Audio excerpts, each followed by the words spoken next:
আমরা ফ্যাসিবাদের খবর দিতে গেছিলাম এখানে ধানমন্ডি 32 এর একটা ইটও থাকবে না। এখানে আমরা পাবলিক টয়লেট হিসেবে স্থাপন করব। আলহামদুলিল্লাহ আলহামদুলিল্লাহ। জয় বাংলা সৈনিক ভাই বোনরা দেশে প্রবাসে যেখানে থাকেন সর্বোচ্চ শেয়ার করবেন। এই রাজাকার পাকিস্তান প্রেমিক ধানমন্ডি 32 ভাঙার সময় তিনি ছিলেন। তিনি তখন বলছিলেন ধানমন্ডি 32 কবর দিতে গেছিলেন, আর অবশেষে তিনি নিজে এখন কবরে চলে গেলেন। ইতিমধ্যে আপনারা বিভিন্ন জায়গা বিভিন্ন নিউজে দেখে ফেলছেন তাকে এমনভাবে কবর দেওয়া হয়েছে, এমনভাবে কোবানো হয়েছে যে তিনি এখন পরকালে দুনিয়াতে এখন ধানমন্ডি 32 এর ইট নিয়ে তিনি কবরবাসী হয়ে গেছেন। জয় বাংলা সৈনিক ভাই বোনদের দৃষ্টি আকর্ষণ করে বলবো সর্বোচ্চ শেয়ার করবেন। সৃষ্টিকর্তা ছাড় দেয় ছেড়ে দেয় না, কারণ 5 আগস্টের পর থেকে তারা একের পর এক ধানমন্ডি 32 বঙ্গবন্ধু মাননীয় প্রধানমন্ত্রী শেখ হাসিনাকে নিয়ে তারা অকথ্যভাবে তারা কথা বলে যাচ্ছে।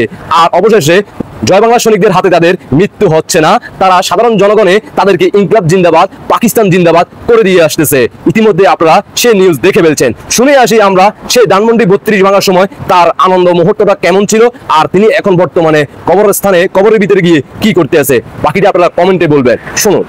আমরা ফ্যাসিবাদের খবর দিতে গেছিলাম এখানে ধানমন্ডি 32 এর একটা ইটও থাকবে না। এখানে আমরা পাবলিক টয়লেট হিসেবে স্থাপন করব। এই গ্রিলটা নিচ্ছি আমরা, এই গ্রিল বিক্রি করে বা এই গ্রিলকে আমরা পাবলিক টয়লেট বানাবো। এটা দিয়ে স্মৃতি হিসেবে না, পাবলিক টয়লেট বানাবো যেখানে মানুষ মূত্র বিসর্জন করবে। আর উনি নিয়ে আসতে দিতেছে না, কারণ এখানে আন্দোলন অনেক মানুষ আছে, ছাত্রলীগের অনেক দালাল আছে, তারা এগুলো চাইবে যে এখান থেকে কোনো কিছু না যাক, কিন্তু আমরা একটা ইটও রাখবো না এখানে।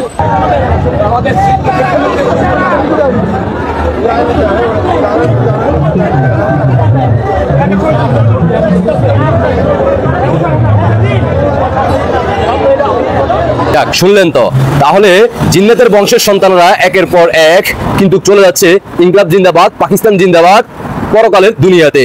শুভকামনা রইল যে সকল ভাই বাদাররা যারা ইতিমধ্যে আপনারা ইনকলাব জিন্দাবাদ হয়ে পরকালে চলে গেছেন, ওইখানে ধানমন্ডি 32 এর ইট এবং জানালা গ্রিল নিয়ে আপনারা কবর দেন। ইতিমধ্যে আপনারা জেনে গেছেন এই সমন্বয়ক পাকিস্তানি প্রেমিক ডাকাতি করতে গিয়ে সাধারণ জনগণের হাতে মানে দাওয়া খাওয়ার পরবর্তীতে সাধারণ জনগণ ইনকলাব জিন্দাবাদ করে দিচ্ছে। তার ছবি তাকে এমনভাবে কোবানো হয়েছে যেটা ফেসবুক কমিউনিটি গাইড আসবে বলে সেই ছবিটা আমি দিতে পারলাম না, আন্তরিকভাবে দুঃখিত। আপনারা অনেকে কিন্তু বিভিন্ন নিউজে অনেক দেখে ফেলছেন, আশা করি বুঝতে পারছেন। জিন্নাতের বংশের সন্তানদের দৃষ্টি আকর্ষণ করে বলতে চাই, 5 আগস্টের পর থেকে মাননীয় প্রধানমন্ত্রী শেখ হাসিনার বিজয়ের আগ মুহূর্ত পর্যন্ত যে সকল জিন্নাতের বংশের পাকিস্তান প্রেমিকেরা ধানমন্ডি 32 বঙ্গবন্ধু এমনকি মাননীয় প্রধানমন্ত্রী শেখ হাসিনাকে নিয়ে কটূক্তিকর কথাবার্তা এমনকি বিভিন্ন ধরনের পোস্ট করতেছ, তোমাদের দৃষ্টি আকর্ষণ করে বলতে চাই, বিজয়ের আগ মুহূর্ত পর্যন্ত যারা এই দুনিয়ার মায়া ত্যাগ করে পরকালে চলে যাবে তাদের জন্য রইল শুভকামনা ও দোয়া ও ভালোবাসা।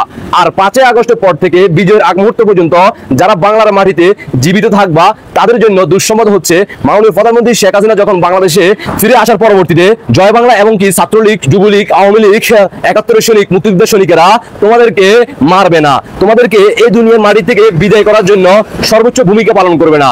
তারা শুধুমাত্র তোমাদেরকে ঢাকা রাজধানীতে রাস্তার অলিতে গলিতে কারেন্টের পিলারের মাঝে তোমাদেরকে বেঁধে রাখা হবে, আর সেখানে উন্মুক্ত করে দেওয়া হবে সাধারণ জনগণদেরকে। সবাই যাতে তোমাদেরকে একটু একটু করে একটা ব্লেড দিয়ে তোমাদের গায়ের উপরে একটা একটা করে ফোর্স দিতে পারে, মানে একটু আঘাত করতে পারে, ধীরে ধীরে তার তোমাদের মৃত্যু হবে। এই জন্য তোমাদেরকে অপেক্ষা করতে হবে। যারা জীবিত থাকবা তারা মনে করো না যে তোমরা বাইসে গেছো। বিজয়ের আগ মুহূর্ত পর্যন্ত সাধারণ জনগণের হাতে যারা মারা যাবা তোমাদের জন্য রইল শুভকামনা। ইনকলাব জিন্দাবাদ পাকিস্তান জিন্দাবাদ, এভাবে হয়ে যাবে জয় বাংলা। এনসিবি এবং সমন্বয়ক ফাঁকি প্রেমিকেরা হচ্ছে ডাকাত চোর এবং কি লাগালাগি পার্টি। সাধারণ জনগণে ইনকলাব জিন্দাবাদ করে দিছে। আল্লাহ হাফেজ।